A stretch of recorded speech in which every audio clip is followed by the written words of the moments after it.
lanjutkan. Lalu kemudian bagaimana ini setelah ada keberpihakan dari Jokowi, satu putaran ternyata juga belum bisa mencapai target. Mbak Afi, ya, Prabowo Gibran adalah satu-satunya pasangan yang tidak punya alasan untuk panik, tidak punya alasan untuk takut kalah. Ya karena ya kan? Prabowo Gibran Kenapa? itu satu-satunya pasangan calon yang didukung paman di MK dan didukung presiden. Ini ngomong nggak ada isinya, diabaikan dulu, ya kan? Jadi ini kan cuma olah-olah aja. Saya mau sampaikan dulu alasannya. Presiden, pamannya ketua MK. Apakah karena alasan itu juga tidak jadi merasa gini, panik? ya, semua lembaga survei yang kredibel menyatakan Pak Prabowo saat ini dalam simulasi 3 paslon unggul sangat telak, hampir 20% dari the second. Kemudian semua lembaga survei melakukan simulasi putaran kedua, ya, di mana Pak Prabowo juga disebut unggul sangat telak, sangat signifikan, hampir 20%. Pak Prabowo di LSI ya 58%, di indikator 57%, berbanding dengan 30%. Artinya itu telak sekali, hampir nggak ada menurut saya ya sejarahnya, hampir 30% itu bisa disusul. Jadi kami dalam posisi yang sangat confidence ya, sangat percaya diri ya, sehingga nggak mungkin kami ini panik gitu loh. Mau satu putaran, mau 2 putaran, yang panik? Ya tentu kita yakin kita yang akan menang. Oke, baik. Kalau benar surveinya kayak gitu, Pak Jokowi nggak perlu capek-capek ngomong mau kampanye. Ngapain merusak? Ya, sekarang itu ketika Pak Jokowi statement kayak gitu, asumsi dari terjadi sentimen negatif di media sosial terhadap Pak Jokowi loh. Dengan dia ngomong kayak gitu. Artinya kalau benar itu survei diyakini bahkan oleh Pak Jokowi, nggak mungkin. Ngapain capek-capek? Jadi fakta di lapangan berbeda dengan survei. Fakta di lapangan berbeda dengan sikapnya Pak Jokowi. Atau Pak Jokowi korelatif dengan fakta di lapangan. Karena menurut saya survei itu boleh banyak sekali modelnya. Terakhir Indopol bilang bahwa ini surveinya nggak saya rilis karena masyarakatnya nggak takut disurvei.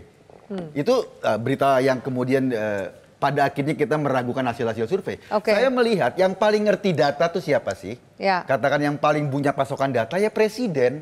Dia dapat pasokan data dari intelijen, pasokan data dari lembaga survei dari ini. Semua.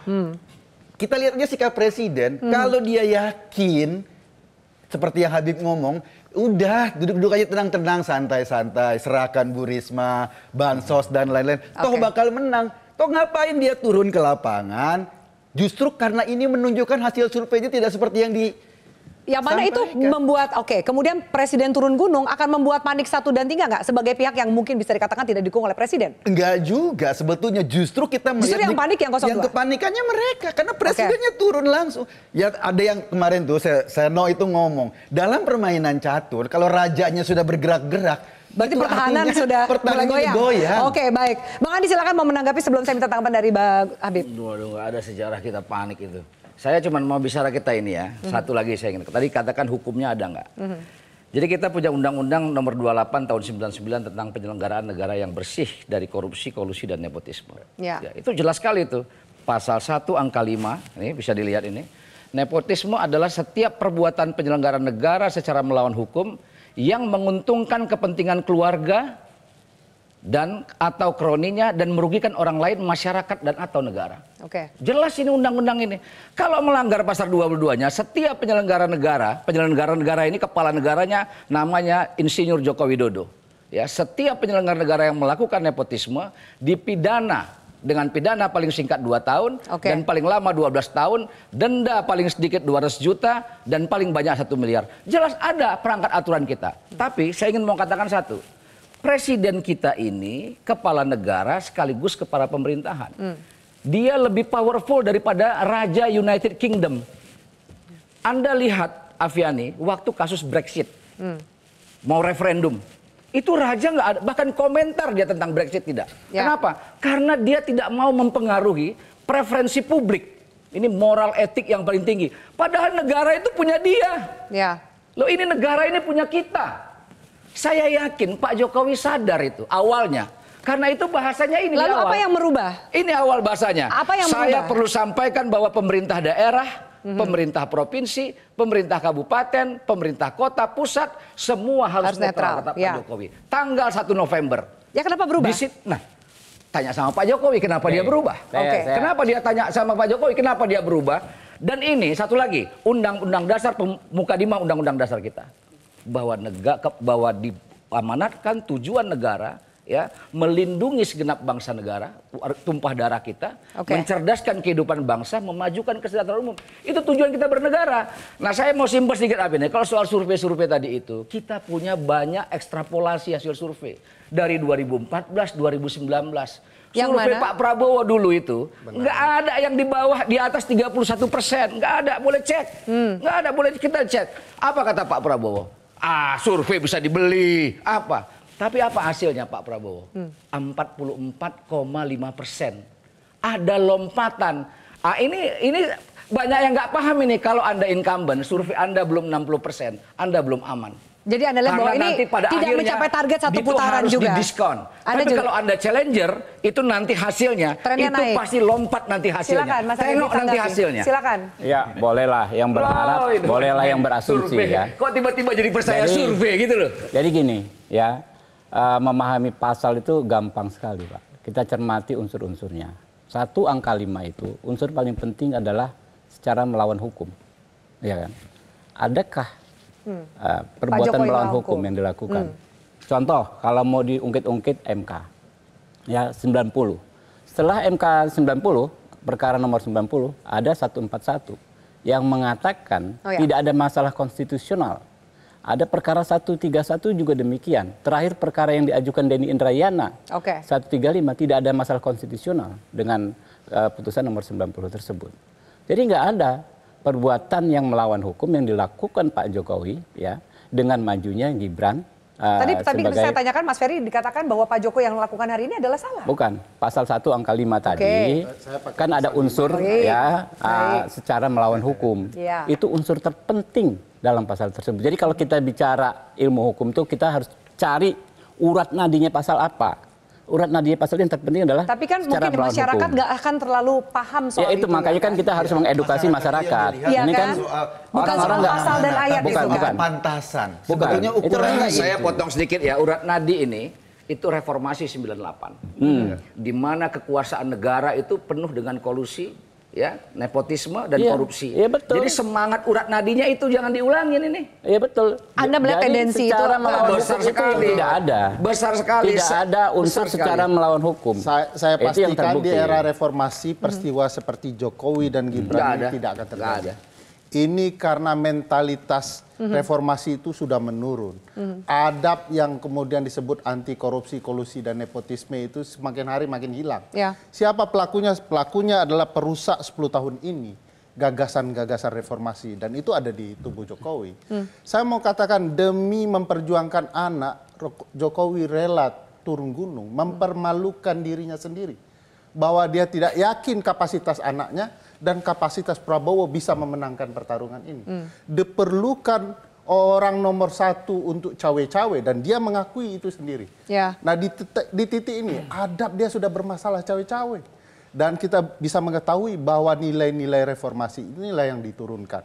Itu sebabnya laku politiknya berubah-ubah. November dia mengatakan semua harus netral. Sekarang dia mengatakan saya berhak untuk turun tangan. Saya punya hak untuk berkampanye. Jadi gini, dia sendiri tidak menepati apa yang dia sebutkan. Tidak konsisten dari presiden. Bahkan dia pernah, saya mau ingatkan, di 2014 sebelum itu dia baru jadi calon, mengatakan agar Presiden SBY bertindak netral, agar pemilu bisa berlangsung jujur dan adil.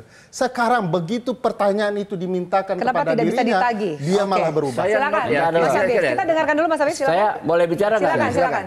Oke. Kita berbagi waktu. Jadi yang disampaikan saudara-saudara saya, sahabat-sahabat saya barusan, itu dua hal yang sama sekali berbeda. Jadi Pak Jokowi itu hadir saat PJ kepala daerah. Ya. Yang dibahas itu adalah ASN. Yang mana menurut pasal 280 ayat 2 merupakan pejabat yang memang tidak boleh terlibat dalam kampanye. Betul. Sementara Pak Jokowi, dia bukan ASN, dia terikat pada pasal 299 yang memang dia berhak untuk kampanye. Jadi ada gradasi netralitas. Kita jangan membabi buta dalam konteks membaca netralitas. TNI Polri itu gradasi netralitasnya absolut. mereka nggak boleh milih, nggak punya hak dipilih, ya kan? Kemudian ASN ada di bawahnya, punya hak pilih, ASN punya hak pilih. Tapi presiden nggak boleh beda. berkampanye. Ya. Presiden seorang politisi, presiden itu kan lahir, jabatan yang lahir didapat dari proses berpolitik. Makanya dia boleh berkampanye. Oke. Nah itulah dasarnya kita mengatur undang-undang. Jadi nggak ada kaitan sama sekali dengan degradasi, meninggalkan nilai-nilai reformasi. Itu nggak ada sama sekali. Mas Adi. Pak Jokowi konsisten, ya. Anda melihat Pak Jokowi reformasi, konsisten, ya. meskipun dengan contoh yang disebut oleh Mas Ferry. Mas Adi, bagaimana melihat ini? Secara prinsip begini, saya mau bicara tentang soal tema debat kita malam hari ini, tentang Pak Jokowi jadi tim sukses dan seterusnya ya. Saya mencoba untuk menjelaskan begini, kalau misalnya Bang Habib percaya pada survei-survei yang dianggap kredibel per hari ini, itu kan angka manisnya 77%, 76-77%. Kalau dibandingkan dengan suara Pak Prabowo, hasil Pilpres 2019 yang lalu, naiknya cuma kurang lebih sekitar 2,5 atau 3%. Artinya apa? Limpahan dari dukungan Pak Jokowi dengan tambahan begitu ada Golkar, ada PAN, tidak terlampau signifikan. Inilah yang menurut saya menjelaskan kenapa Pak Jokowi sekalipun secara hukum dianggap tidak melanggar, tetapi secara kode politik jelas memberikan dukungan politiknya. Makan malam dengan Pak Prabowo Subianto. Besoknya makan kemudian dengan Pak Zulhas, kemudian Pak Erlangga, dan kemarin itu sepedaan bareng dengan Pak Ahy. Makan juga. Bahkan yang terbaru itu juga makan bakso kan dengan Pak Prabowo. Makan lagi. Apalah kodenya? Sederhana. Sepertinya ada keyakinan di kubu nomor 2 itu bahwa approval rating kepuasan publik terhadap Jokowi yang 80% itu tidak bisa diwariskan menjadi elektabilitas. Ada gap yang cukup serius, 80% yang percaya, kemudian dengan tingkat kepercayaan publik terhadap Pak Jokowi, tapi elektabilitas Prabowo Gibran hanya 47%. Ini ada problem, apa problemnya? Mungkin tingkat approval rating dan kepuasan publik ini tidak sampai ke masyarakat secara umum. Oleh karena itu, tak mengherankan kalau ada bansos turun ke masyarakat secara langsung, dilakukan oleh Pak Jokowi. Pak Jokowi sederhana pesannya bahwa ingat bahwa Pak Jokowi itu berada di kubunya Prabowo dan Gibran, berada di kubu 1. Rakyat yang percaya dengan Pak Jokowi, tingkat kepuasan salah satunya yang dibuat karena bantuan sosial, pilihan politik Pak Jokowi di 2024 tak lain dan tak bukan adalah Prabowo Subianto dan Gibran Raka Buming Raka. Saya melihat politik sesederhana itu saja. Sesignifikan apa kemudian setelah Presiden turun gunung dan kemudian ada pembagian bansos jelang tanggal 14? Kalau sekarang kan tidak ada survei yang boleh dipublikasikan. Akan naikkah tren dari survei? Pastinya nih nanti akan muncul survei-survei. Saya nggak tahu, pasti teman-teman banyak yang akan mengeluarkan survei. Tapi yang ingin saya katakan adalah untuk satu putaran sekalipun kan ada rumusnya. Nggak gampang, bukan hanya 50% plus. Jadi peluang satu putaran yang semakin kedua kecil? Ya harus soal 20%. Per provinsi? Iya, itu menurut saya menjadi saya disclaimer dan dulu signifikan. Ya. Saya sedikit pun nggak takut Pak Jokowi itu mendukung Pak Prabowo. Jokowi secara pribadi, Jokowi secara pribadi penuhi ketentuan undang-undang ini semua, ya cuti dan segala macam. Hari ini kita nggak bisa tahu menteri-menteri ini termasuk Pak Prabowo itu lagi kampanye kemarin di Semarang lagi cuti atau tidak? Sebagai Menhan atau sebagai sebagai Menhan gitu apa sebagai ketua umum partai? Ini blur. Ini rakyat harus tahu. Kita tidak pernah dideklar saya mau kampanye dan saya menyatakan cuti. Ingat, azas bertanggung jawab dan transparansi keterbukaan. Itu perintah undang-undang. Dia harusnya mengatakan saya mau kampanye ke Semarang dan saya menyatakan cuti. Itu kan administratif. Kita nggak tahu sekarang menteri-menteri itu bicara siapa yang kasih bansos. Pak Jokowi, terima kasih kepada Pak Jokowi. Loh, bansos itu diambil dari APBN. Saya ingin katakan lagi, Aviani. Seburuk-buruknya di zaman Orde Baru, Anda mahasiswa, Anda boleh browsing tuh. Pak Harto nggak pernah kampanye untuk bahkan menggunakan jas Golkar dia nggak pernah. Dia nggak pernah menggunakan itu. Itu saja kita persoalkan luar biasa. Kenapa? Karena dia confidence. Dia masih ada menunjukkan saya kepala negara, saya pembina semua partai-partai politik yang ada. Jadi hari ini Jokowi nggak confident. Itu saja di bawahnya bermain tuh aparatur TNI pada zaman Orde Baru. Tapi saya mau komentar. Nah sekarang saya ingin mengatakan begini. Saya komentar begini ya. Ini soal politik, Bang. Sepertinya ada dua rumus beda yang dipakai oleh masing-masing paslon. Rumus nomor 2. Ini cukup meyakini bahwa Pak Jokowi ini mampu memberikan faedah elektoral, turun langsung, bantuan sosial, sesuatu yang menjadi tingkat kepuasan publik. Tapi di kubu nomor 1 dan nomor 2 justru ini yang ditunggu.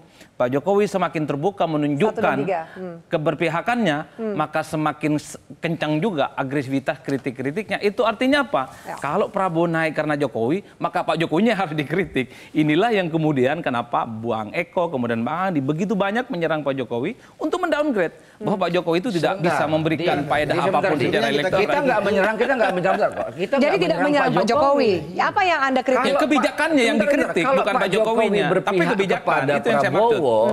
61% responden indikator menyatakan masyarakat tahu Pak Jokowi sudah berpihak. Sudahlah, common sense publik dari berbagai macam survei sudah orang ditangkap tahu. lah. Dia berpihak, nggak mungkin anaknya.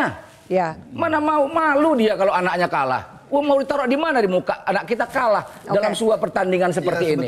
Kita bisa mengerti itu. Tapi negara ini itu milik kita semua, jangan digunakan untuk kepentingan keluarga. Mas Eko silakan sebelum saya jawab. Silakan sedikit saja. Permasalahan bukannya Pak Jokowi berkampanye tadi juga surveinya Metro kan jelas 90% tahu Pak Jokowi berpihak.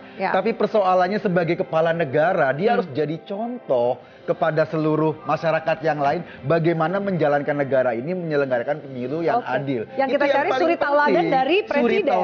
Oke, baik, kita harus jeda, nanti kemudian kita akan bahas menghitung hari jelang pencoblosan apa yang harus diantisipasi, terutama soal kecurangan yang terjadi. Usai jeda, tetap bersama kami.